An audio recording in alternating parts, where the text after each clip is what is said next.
Welcome back to our Health, Safety and Environment channel. Safety on the construction site Part 5. Tension. On the site, your first mistake could be the last. Collapsing trenches. A common occurrence on construction sites is the collapsing of trenches with workers inside. Further, a building that is being demolished or under construction can suddenly and unexpectedly collapse, which can seriously injure or even kill those inside. Precautions for collapse need to be taken before work starts. If the project requires a trench, site managers should consider the kind of support that is best suited for the trench. Ensure the trench is fully secure. Regularly inspect the trench both before and during the work shift. OSHA has made reducing trenching and excavation hazards the agency's priority goal. Trench collapses or cave-ins pose the greatest risk to workers' lives. To prevent cave-ins, slope or bench trench walls, shore trench walls with supports or shield trench walls with trench boxes. Employers should also ensure there is a safe way to enter and exit the trench. Keep materials away from the edge of the trench. Look for standing water or atmospheric hazards.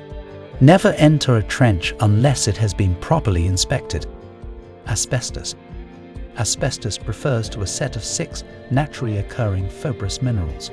When materials that contain asbestos are disturbed or damaged, these fibers are released into the air. Inhaling these fibers can cause fatal and serious diseases such as lung cancer, asbestosis, and pleural thickening. Asbestos kills around 5,000 workers per year, and an average of 20 tradespeople die every week as a result of past exposure. An estimated 500,000 public buildings in the UK are thought to contain asbestos. If there is asbestos on the construction site, workers must be informed where it is. They must be trained in what to do should they come across suspicious materials that may contain asbestos. Electricity. It is harmful to be exposed to electrical live parts.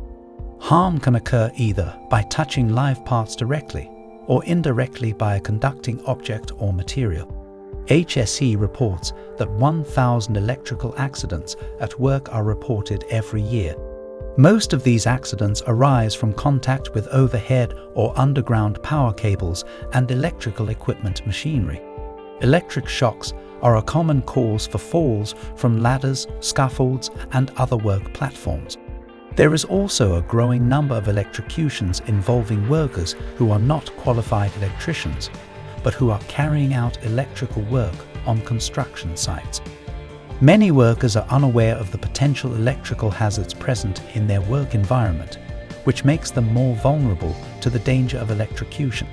The employer shall instruct each employee in the recognition and avoidance of unsafe conditions and the regulations applicable to his work environment to control or eliminate any hazards or other exposure to illness or injury. The following alerts are associated with electrical injuries: preventing worker deaths and injuries from contacting overhead power lines with metal ladders, preventing electrocutions of crane operators and crew members working near overhead power lines, preventing injuries and deaths from metal reinforced hydraulic hoses, preventing electrocutions during work with scaffolds near overhead power lines, preventing electrocutions from contact between cranes and power lines, airborne fibers and materials. Unsurprisingly, a lot of dust is produced on construction sites. The dust on construction sites is often an invisible, fine, and toxic mixture of hazardous materials and fibers. This can damage the lungs and lead to diseases such as chronic obstructive pulmonary disease, asthma, and silicosis. The warning signs required shall bear the sign danger. The duty of all employers to ensure protective equipment is used. Simply providing it is not enough. Asbestos-containing material ACM means any material containing more than 1% asbestos. Presumed asbestos-containing material means thermal system insulation and surfacing material found in buildings constructed no later than 1980. Surfacing ACM means surfacing material which contains more than 1% asbestos. Surfacing material means material that is sprayed, troweled on or otherwise applied to surfaces such as acoustical plaster on ceilings and fireproofing materials on structural members, or other materials on surfaces for acoustical, fireproofing and other purposes. Thermal system insulation means asbestos-containing material applied to pipes, fittings, boilers, breaching, tanks, ducts or other structural components to prevent heat loss or gain.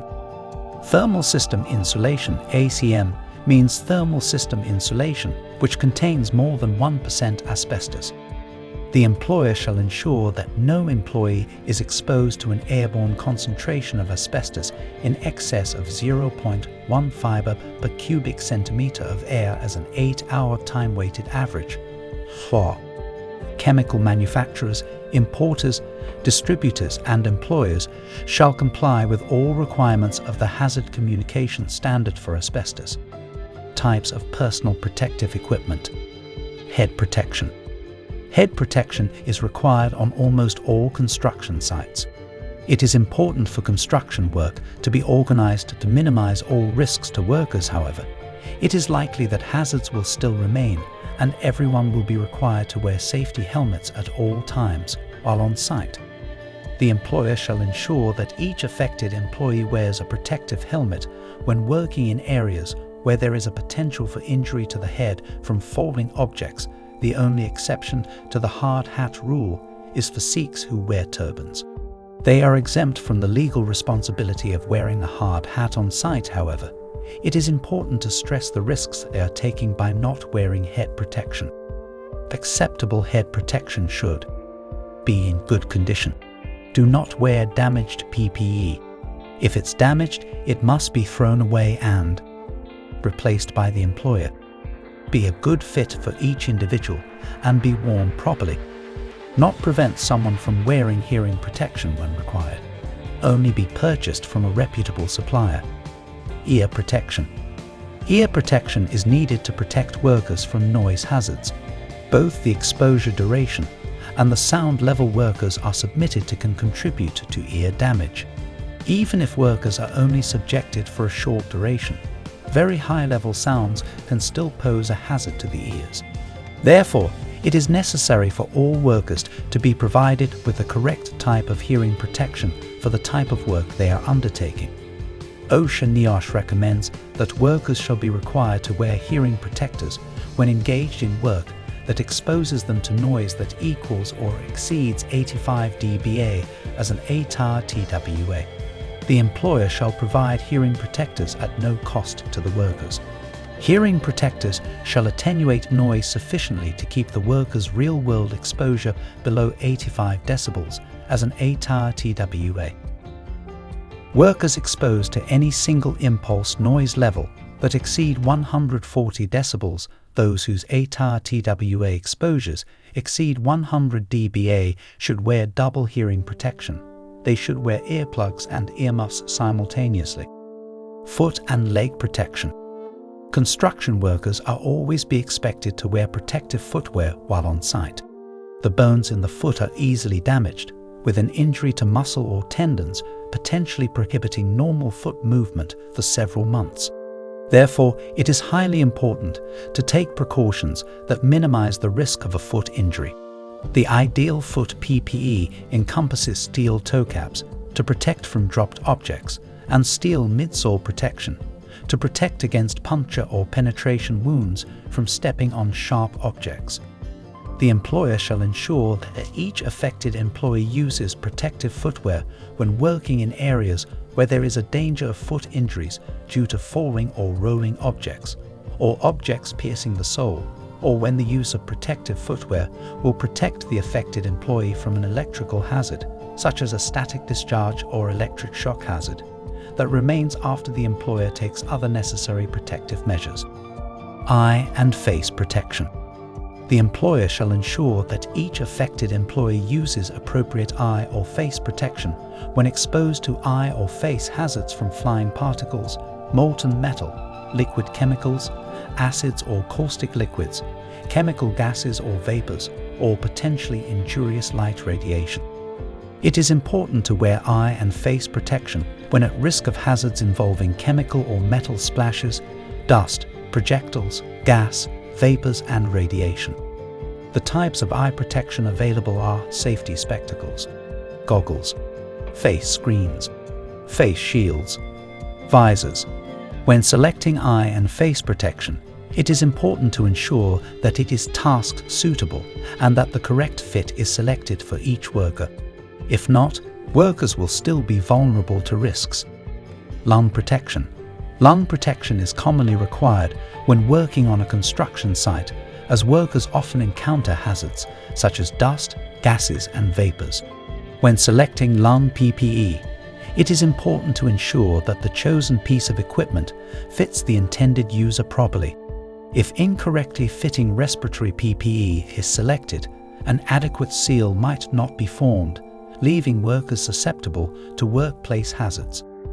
Applies the OSHA standard number 1910.134 to all occupational airborne exposures to contaminated air when the employee is exposed to a hazardous level of an airborne contaminant. It is required by the employer to wear a respirator or permitted to wear a respirator. Examples of lung protection include filtering facepieces, respirators, power-assisted respirators, self-contained breathing apparatus, fresh air hose. It is important to ensure that the right type of respirator filter is used for the specified hazard, as each filter is only suitable for a small range of substances. Additionally, filters only have a limited lifespan. Therefore, if exposed to high levels of harmful fumes, confined spaces or atmospheres with a shortage of oxygen, workers must only use breathing apparatus, never use filtering cartridges. Whole body protection. When working on a construction site, there might be occasions when workers are required to work with contaminated dust such as asbestos, or may be at risk from chemical or metal splashes, spray from pressure leaks or spray guns, entanglement of their own clothing, impact or penetration. In these situations, the use of conventional or disposable overalls, boiler suits, aprons or chemical suits made from various materials might be required to protect from workplace hazards. OSHA requires that the employer shall ensure that each affected employee uses appropriate hand protection and other protective clothing where there is exposure to hazards such as skin absorption of harmful substances, severe cuts or lacerations, severe abrasions, punctures, chemical burns, thermal burns, harmful temperature extremes, and sharp objects. If you liked this video, do not forget to press the like button, share and subscribe to our channel, and ring the bell to be notified for the new videos available.